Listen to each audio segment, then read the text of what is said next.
ইসলামপুর গ্রামে রহিম মিয়া নামক এক গরিব রাঁধুনি। গ্রামে কারো কোনো বড় অনুষ্ঠান হলে সেখানে রান্না করতে যেতেন তিনি, আর পুরো গ্রাম জুড়ে ছিল তার রান্নার প্রশংসা। রহিম মিয়ার তিনজন মেয়ে ছিল। বড় মেয়ে ছিল রাবেয়া, মেজো মেয়ে ছিল আয়েশা ও ছোট মেয়ে ছিল নাজমা। বাবা আর তিন মেয়ের বেশ ভালোভাবেই দিন কাটছিল। হঠাৎ একদিন তাদের জীবনে নেমে এলো ঘন অন্ধকার। অসুস্থ হয়ে শয্যাশায়ী হয়ে পড়েন রহিম মিয়া। সেই শয্যায় যেন জীবনের শেষ সহ্য নিয়ে গেল তার। আমার জীবনের আয়ু ফুরিয়ে এসেছে রে মা।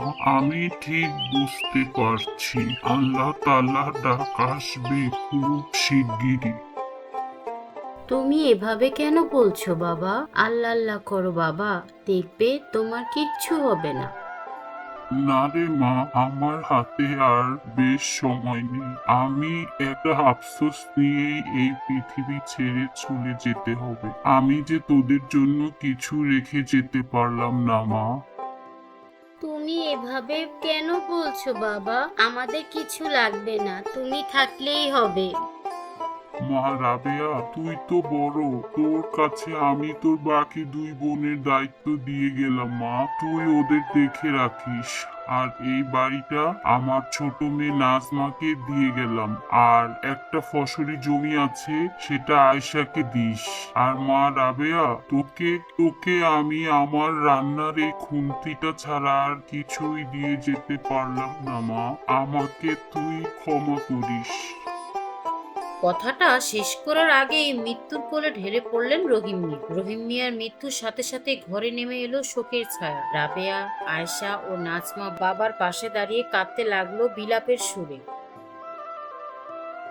বাবা, বাবা, তুমি আমাদের ছেড়ে চলে গেলে কেন?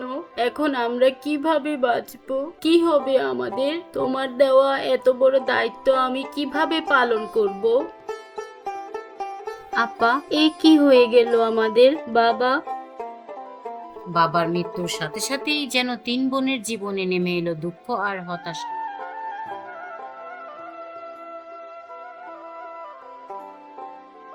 বাবার কথা মতো এই বাড়ি আর জমিটা তোদের। তোরা এখন কি ভাবছিস বলতো?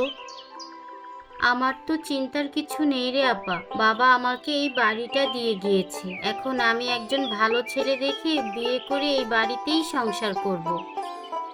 বাহ, আর তুই তুই কি করবি আয়েশা? আমিও নাজমা আপার মতোই কিছু একটা করব ভাবছি।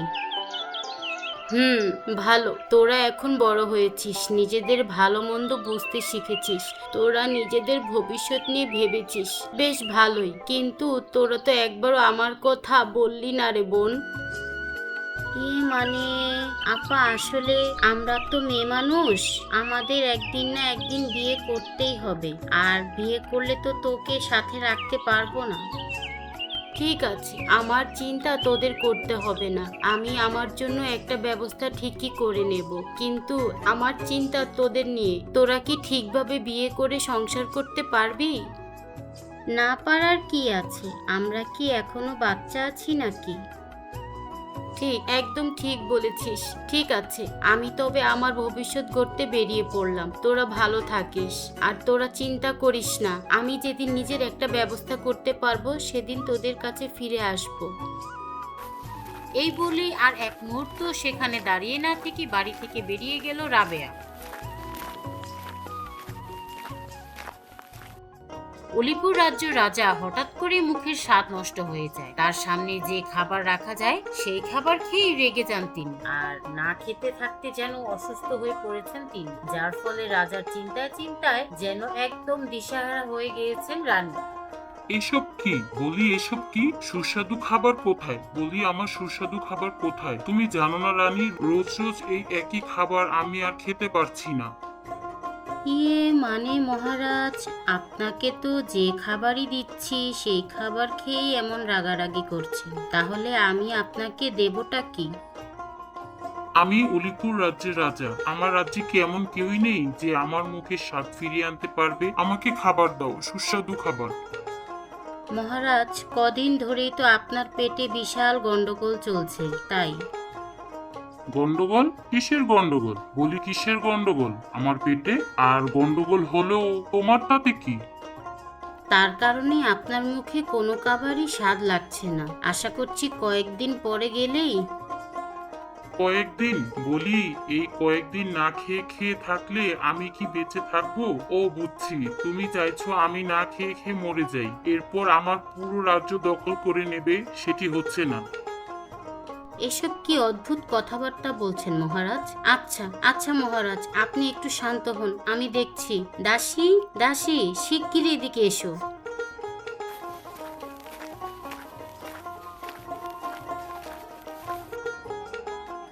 মহারানী, আপনি আমাকে ডেকেছেন? শিগগিরই প্রহরীদের বলো পুরো গ্রামের মধ্যে যেন এলান করে দেয়, মহারাজের জন্য মনের মতো খাবার রান্না করে দিতে পারলেই তাকে কোষাগারের সব থেকে বেশি স্বর্ণ মুদ্রা দেওয়া হবে। জি মহারানী, আমি এক্ষুনি যাচ্ছি।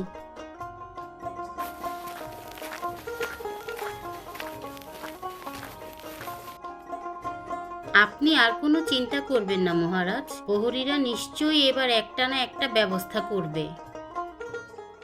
হাঁটতে হাঁটতে ইসলামপুর গ্রাম থেকে বেরিয়ে কখন যে অলিপুর রাজ্যে এসে প্রবেশ করেছে রাবেয়া, সেটা সে নিজেও বুঝতে পারেনি। তার সামনে দিয়ে একজন প্রহরী ঘোষণা দিতে দিতে যাচ্ছে। শুনুন শুনুন শুনুন, বেশ কিছুদিন ধরে অলিপুর রাজ্যের মহারাজের মুখের স্বাদ নষ্ট হয়ে গিয়েছে, যার ফলে কোনো খাবারই মুখে তুলতে পারছেন না তিনি। আর তাই মহারানী ঘোষণা করেছেন যে কেউ যদি মহারাজার মুখের স্বাদ ফিরিয়ে আনতে পারে তবে তাকে রাজ্যের কোষাগার থেকে স্বর্ণ মুদ্রা পুরস্কার দেওয়া হবে। শুনুন শুনুন শুনুন।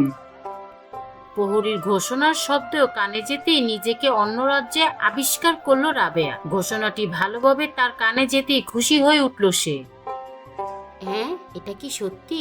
সত্যি কি মহারাজা স্বর্ণের মুদ্রা দেবে? বাবা তো বলেছিল এক খন্দি দিয়ে আমার ভাগ্য বদল হবে। তবে কি আমার ভাগ্য বদল হওয়ার এটাই সময়? ঠিক আছে, যদি তাই হয় তবে আমি এটার চেষ্টা করব।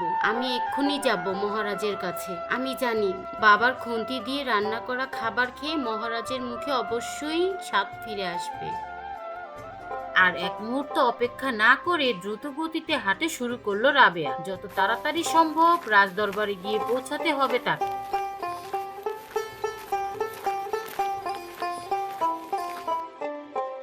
রাজদরবারে ছুটে এসে রাজার সামনে দাঁড়ালো রাবেয়া। রাজপ্রাসাদের পাশাপাশি সিংহাসনে বসে আছে রাজা আর রানী। রাবেয়া কক্ষে প্রবেশ করার সাথে সাথেই রাজা আর রানী নড়েচড়ে বসলো। প্রহরী, কে এই তরুণী? আর সে এখানে কেন এসেছে?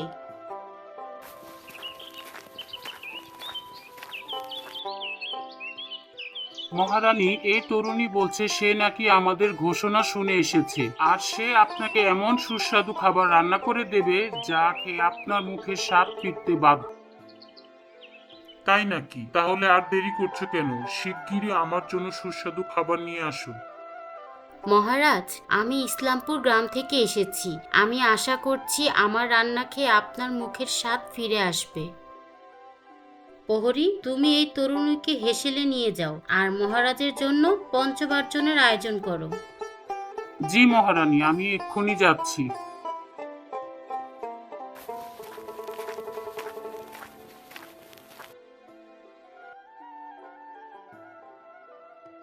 কয়েক ঘন্টার মধ্যে বিশাল খাবার এনে এক এক করে সাজানো হলো। এক কথায় যাকে বলা হয় পঞ্চব্যঞ্জন। সুগন্ধি পোলাও, শাহী কোরমা, মুগ ডালের বড়া, কাশ্মীরি আলুর দম আর টক মিষ্টি চাটনি। পুরো রাজপ্রাসাদ জুড়ে ছড়িয়ে পড়লো অদ্ভুত ঘ্রাণ। মহারাজ, আর দেরি করবেন না, এবার দয়া করে খাবারের স্বাদ নিন। এই তরুণী অনেক আশা নিয়ে রান্না করেছে। এতদিনে কেউ আমার মুখের স্বাদ ফেরাতে পারলো না। এই মেয়ে যদি পারে তবে তাকে আমি উত্তম প্রতিদান দেব। রাজা প্রথমে একটু পোলাও আর কোরমা মুখে তুললেন। এক মুহূর্ত অপেক্ষা, তারপর হঠাৎ করে চোখ বড় হয়ে উঠল তার। এ কি? এই যেন অমৃত স্বাদ। এতদিন পর যেন আমার জিভে প্রাণ আসলো।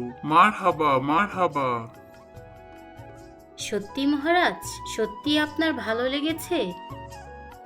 শুধু ভালো না রানী, একদম অপূর্ব।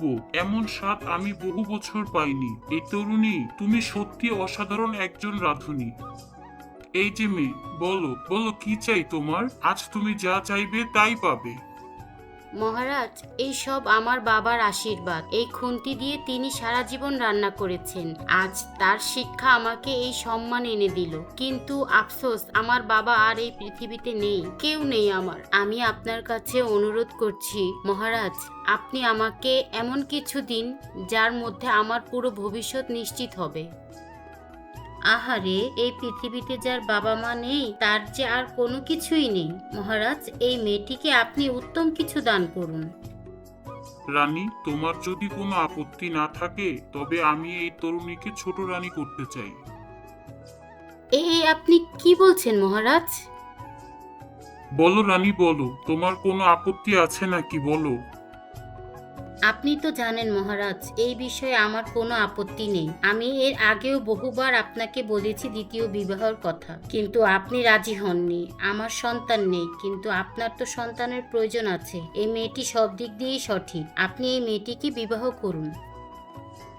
রাজা আর রানীর কথা শুনে হতবাক হয়ে দাঁড়ালো রাবেয়া। এদিকে তার দুই বোন, অন্যদিকে রাজ্যপ্রাসাদের সম্মান, সব মিলিয়ে যেন স্বপ্নের মতো লাগছে তার কাছে। মহারাজ, যদি আপনি সত্যি আমাকে সম্মান দিয়ে এই প্রস্তাব দেন তবে আমার একটি শর্ত আছে। বলো রাবেয়া, তোমার কি শর্ত? আমার দুই বোন আয়শা আর নাজমা, তাদের দায়িত্ব আপনাকে নিতে হবে। তারা যেন কখনো কষ্ট পায় না সেদিকে লক্ষ্য রাখতে হবে। এ আর এমন কি, আজ থেকে তারা আমার বোনের মতোই থাকবে। তাদের জন্য আমি উপযুক্ত ব্যবস্থা করব। দেখলেন মহারাজ, মেয়েটি নিজের কথা নয়, বোনদের কথাই আগে ভাবছে। এমন মেয়ে সত্যি রানী হওয়ার যোগ্য। এরপর প্রাসাদে ধুমধাম করে রাবেয়া আর রাজার বিয়ের আয়োজন হলো। প্রহরীকে সাথে নিয়ে ধীরে ধীরে বাবার বাড়ির উঠোনে গিয়ে দাঁড়ালো রাবেয়া। আজ তার পরনে রেশমি শাড়ি, গলায় মুক্তোর হার থাকলেও বোনদের জন্য চোখে সেই আগের মায়া আর ভালোবাসা এখনো রয়েছে। আয়শা, নাজমা, এই দেখ আমি এসেছি। বারান্দায় অসুস্থ শরীরে বসে আছে আয়শা আর নাজমা। বহুদিনের দুঃখ কষ্ট আর অভাব যেন তাদের মুখে স্পষ্ট। হঠাৎ করে রাবেয়ার কণ্ঠস্বর শুনে উঠোনের দিকে তাকালো তারা। এ কি রাবেয়া আপা, তুমি সত্যি তুমি এসেছো নাকি আমি স্বপ্ন দেখছি? আপা, তুমি যদি সত্যি আমাদের রাবেয়া আপা, কিন্তু এই রাজকীয় পোশাক তুমি কোথায় পেলে? হ্যাঁ রে হ্যাঁ, আমি তোদের রাবে আপা। কিন্তু তোদের এই কি অবস্থা হয়েছে রে বোন? তোরা তো বলেছিলি তোরা বিয়ে করে সুখে সংসার করবি, তোদের এই হাল হলো কি করে? আমরা ভুল করেছিলাম রে আপা, তোকে আমরা তাড়িয়ে দিয়েছিলাম। নিজেদের সুখের কথা ভেবেছিলাম কেবল। আমাদের লোভ আর হিংসার শাস্তি আমরা পেয়েছি, আর তুই তোর মনের ইচ্ছে, তোর সততার পুরস্কার পেয়েছিস। এসব কথা বাদ দে বোন, চল তোরা আমার সাথে আমার প্রাসাদে চল। প্রাসাদ? কিসের প্রাসাদ? আর তুই কি বলছিস আপা? এরপর বাড়ি থেকে বেরিয়ে যাওয়ার পর থেকেই এখন পর্যন্ত ঘটে যাওয়া সমস্ত ঘটনা আয়শা ও নাজমা খুলে বলল রাবেয়া, যা শুনে আনন্দে আত্মহারা হয়ে গেল তারা দুজন। সত্যি আপা, সত্যি তুই উলিপুর রাজ্যের ছোট রানী, আর আজ থেকে আমরাও সেখানে থাকবো? হ্যাঁ রে হ্যাঁ, সত্যি। এবার চল তো আমার সাথে। নাজমা আর আয়শাকে নিয়ে নিজের বাড়ির পথে রওনা দিল রাবেয়া। যেমন ভাবে লোভ, অসলতা ও সততার পথে ভিখারি করে দিয়েছিল নাজমা আর আয়শাকে, তেমনি ভাগ্য, সততা আর পরিশ্রম বদলে দিল রাবেয়ার ভাগ্য।